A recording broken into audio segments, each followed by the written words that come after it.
Halo semua, hari ini aku mau cerita tentang pengalaman aku memasak.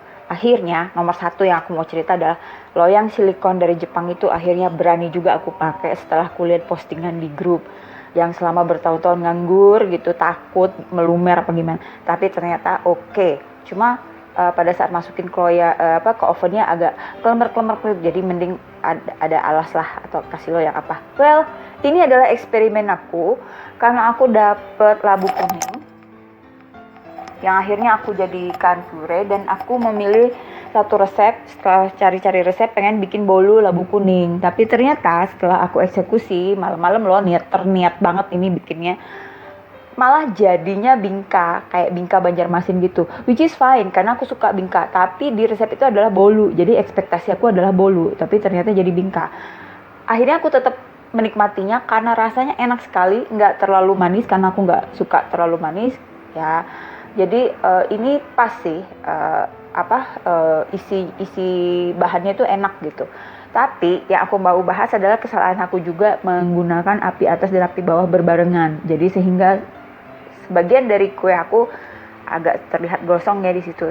Tapi bawahnya nggak gosong, jadi ini kue enak banget buat dimakan. Dan karena aku buat makan sendiri satu loyang itu, jadi aku tinggal sendokin aja ya.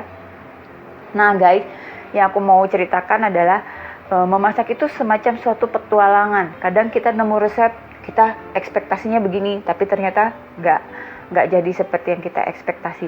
Hidup pun begitu kan. Kadang-kadang kita udah perasaan udah bener gitu ngikutin alur kehidupan, tapi tetap aja salah. Contoh misalnya gini, aku sudah tahu punya feeling nih, ini kue kok kayak mau jadi bolu tapi kok terlalu keenceran. Sebenarnya udah punya feeling. Sama seperti kita saat memilih pasangan yang salah. Sebenarnya kita udah tahu nih, udah punya feeling nih orang salah. Tapi kita masih tanda kutip ngikutin resep, mungkin ngikutin omongan orang tua, ngikutin orang lain, ngikutin temen segala macem.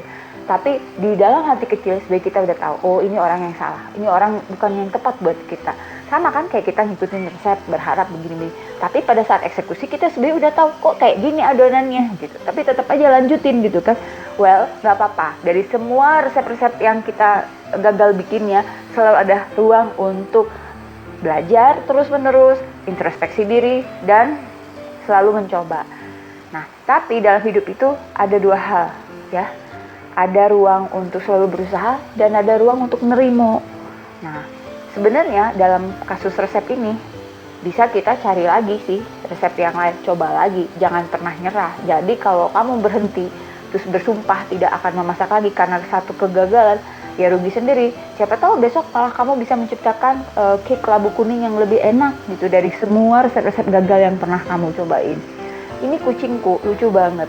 Tiap kali aku masak pakai mixer, dia pasti ketakutan, heboh, tapi tetap stay di tempat karena dia sebenarnya pengen tahu. Kalau mixernya lagi nggak digunakan atau lagi mati, dia tolel-tolel tuh si mixer. Gitu kan, Jejel? Nah, ini kucingku tuh suka ngeliatin gitu kalau aku masak gitu. Jadi guys, intinya kita itu kadang dalam hidup tuh resepnya bisa jadi memang resepnya yang salah, atau bisa juga kita yang eksekusinya yang salah. Dalam hidup juga gitu, ketika kita salah bisa jadi memang segala sesuatu memang udah salah dari sononya gitu. Seperti mencintai orang yang salah, walaupun cara mencintai kita udah bener ya kan.